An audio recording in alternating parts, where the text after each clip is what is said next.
continue avec Laurent pour Unex. Effectivement, on va parler de tout ce qui est câble et chemin de câble, parce qu'on voit que quand on met en place ces infrastructures de recharge de véhicules électriques, il y a du photovoltaïque, et donc on a besoin d'installer des câbles et donc d'avoir des chemins de câbles sécurisés.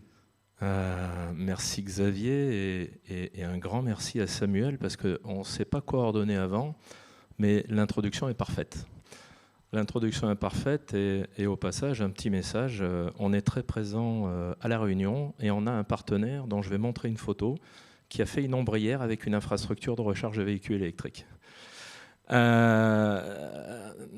Bonjour à toutes et bonjour à tous, ici en présentiel et à distance. Donc j'interviens aujourd'hui pour le compte de la société Unex. Et avant d'attaquer le sujet des infrastructures de recharge, je vais vous dire deux mots sur qui nous sommes Unex en tant qu'entreprise. Unex, nous sommes un groupe familial européen indépendant et nous nous définissons comme un spécialiste des solutions isolantes pour supporter, conduire et fixer les fils et câbles électriques de tout niveau de tension. Nous avons la particularité d'avoir une fabrication à 100% intégrée dans nos usines, car nous voulons garder la maîtrise des performances produits, de la disponibilité et des coûts. Et pour garder la maîtrise de la disponibilité, à tout moment, 100% de nos références sont disponibles sur notre stock et à votre disposition à travers notre réseau de revendeurs, plus de 500 points de vente en France, et beaucoup plus partout dans le monde. Si vous avez des filiales à l'étranger, nous sommes à votre disposition. C'est important parce qu'aujourd'hui, on sait que la réactivité logistique, entre le moment où on débloque un projet et le moment où il faut qu'il soit opérationnel, parfois, ce n'est pas du jour pour le lendemain, mais c'est du jour pour la veille. Quand les sous sont là, il faut les utiliser. Particularité d'Unex, je vous ai dit qu'on est un spécialiste. Un spécialiste, ça doit avoir des produits avec des performances qui apportent de la valeur ajoutée. Cette valeur ajoutée, elle vient du fait que nous avons la maîtrise de nos matières premières. Nous les élaborons dans nos usines. Ce sont elles qui vont conditionner les performances des produits. Et ces performances, nous allons être capables de vous les garantir, pas nous, mais par les organismes certificateurs avec lesquels on travaille, car chaque fois que c'est possible et qu'une norme de référence existe dans le pays dans lequel nous commercialisons nos produits, nous sollicitons et nous obtenons la certification du produit pour des niveaux de performance souvent plus élevés que les standards habituels du marché. En France, nos produits, nos solutions sont certifiées NF.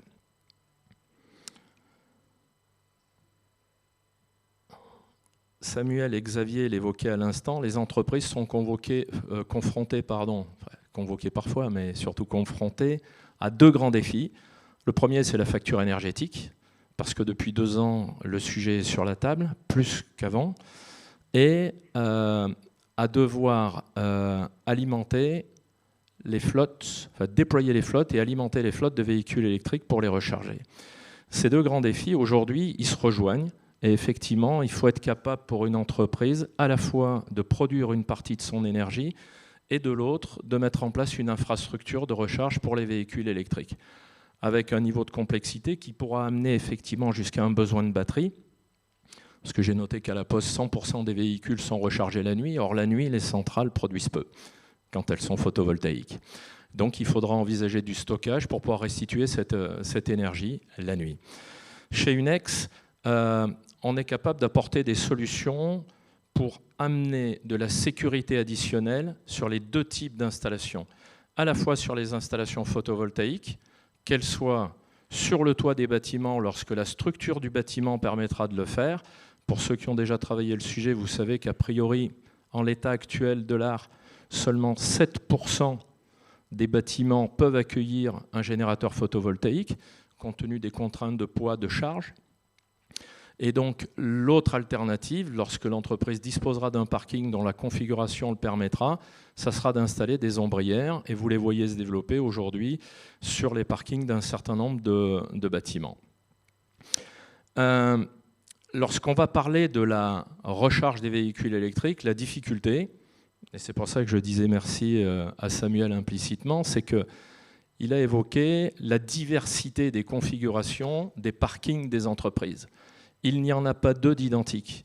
Il n'y a pas que des parkings enterrés, il n'y a pas que des parkings en surface, et il n'y a pas que des parkings en surface qui permettent d'ouvrir des tranchées et de tirer des fourreaux. Et c'est là que ça va se compliquer, parce que l'enjeu, ce n'est pas tant de positionner les bornes, mais ça va être de les alimenter. Les alimenter depuis le tableau jusqu'à la borne et le faire dans les meilleures conditions de sécurité. Sécurité électrique, sécurité des intervenants, parce qu'on se trouve avec des installations à portée de main, à hauteur d'homme, et il faut amener un maximum de sécurité à vos collaborateurs, à vous et aux usagers de ces parkings. Alors quand je parlais d'exemple tout à l'heure, c'est la photo qui est en bas à droite, c'est effectivement une ombrière sur un parking dans les dom-toms à La Réunion. Et c'est une installation très récente. Mes remerciements à l'entreprise qui nous a autorisé à utiliser cette photo. Les parkings, vous le voyez par exemple en bas à gauche, ça peut être un parking en surface, on ne le devine pas ici, mais c'est un parking sous lequel il y a d'autres étages de parking, impossibilité d'ouvrir une tranchée, très compliqué et très coûteux de faire un carottage pour amener les alimentations par-dessous. Ici, la seule solution, c'était d'arriver en surface, un peu comme dans un bâtiment de bureau, on arrive en plainte, et l'objectif, c'est d'avoir une solution qui permette au câble de cheminer en toute sécurité, avec une excellente résistance au choc, un bon comportement aux UV et aux intempéries, et avec un maximum de sécurité électrique, parce que là, les câbles passent au ras du sol. Le deuxième exemple, c'est un parking beaucoup plus classique, qui pourrait ressembler à un parking de copropriété. C'est un parking d'entreprise en région lyonnaise, où ici, on amène directement les câbles depuis le tableau, à travers ce qui peut être indifféremment un chemin de câble ou une goulotte, on le verra tout à l'heure. L'enjeu étant de distribuer les câbles depuis le tableau de distribution jusqu'à chacune des bornes. La dernière configuration, j'en ai parlé, une ombrière photovoltaïque, une partie d'autoproduction et une partie avec de l'énergie amenée de l'extérieur. Le chemin de câble, vous l'apercevez, il est en bas du mur, derrière les bornes de recharge, et il permet d'alimenter, sans avoir eu à ouvrir une tranchée, les différentes bornes de recharge depuis le tableau de distribution. Bien, la solution technique pour faire ça, c'est quoi? C'est un produit a priori très banalisé, et vous allez vous dire, mais il fait quoi ici? Il ne fait pas de borne, il ne fait pas de panneau, et pourtant on fait un composant qui est vital, parce que c'est lui qui va vous permettre de faire cheminer vos câbles en toute sécurité, et de garantir la pérennité, la longévité et la sécurité de l'installation, le plus esthétiquement possible bien entendu, parce que vous n'imaginez pas dégrader le design et l'architecture de vos bâtiments d'entreprise. Ce chemin de câble, il est isolant, et c'est son premier argument. Vous n'aurez pas besoin de le mettre à la terre, vos mises à la terre ne seront pas vulnérables, et elles ne seront jamais dégradées. Et vous ne les contrôlerez jamais, et tout ça, c'est important. Deuxième élément important, ce sont des produits qui ont été conçus et certifiés pour installation extérieure, et nous avons aujourd'hui plus de 40 ans de retour d'expérience à l'extérieur, sur les 5 continents et sous toutes les latitudes. Totalement insensible à la corrosion, et avec une résistance au choc IK 10, ce qui pour une enveloppe est le degré de résistance au choc le plus élevé. Si on le traduit en énergie de choc, ils sont également certifiés 20 joules à une température de moins 20.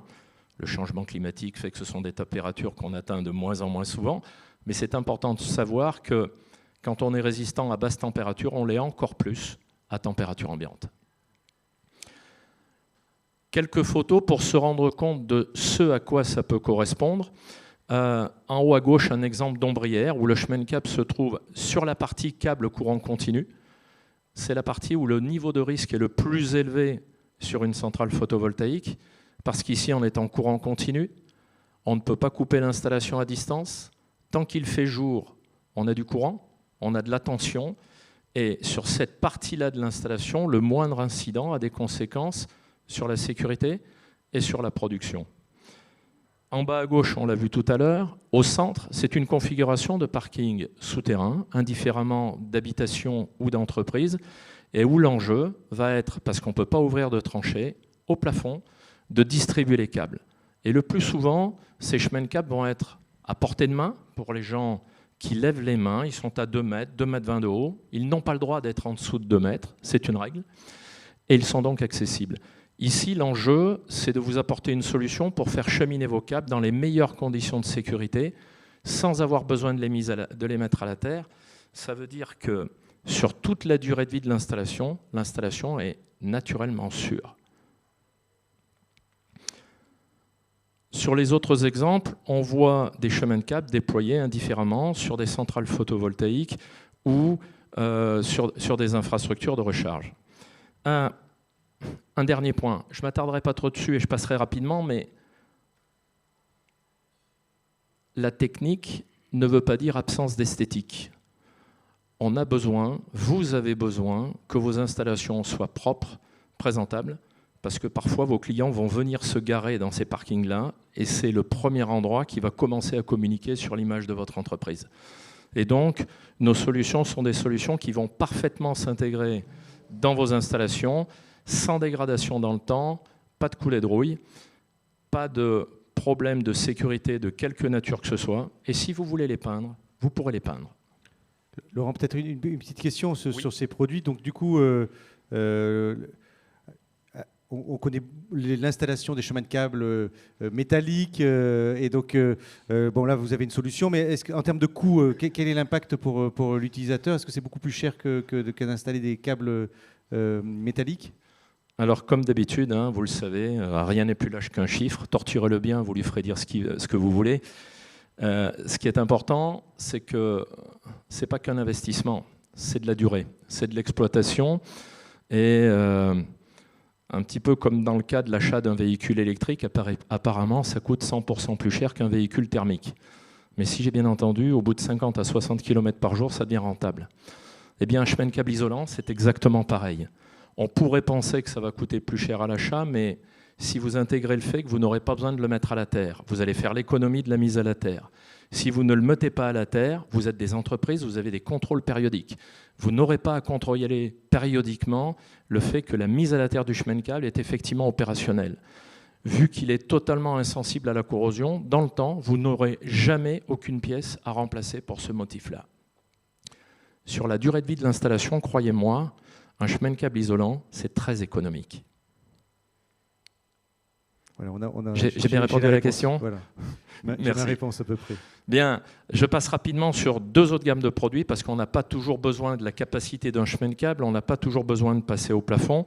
Et l'application qu'on voyait en photo tout à l'heure, c'est une application qui peut se résoudre indifféremment avec un chemin de câble ou avec une goulotte.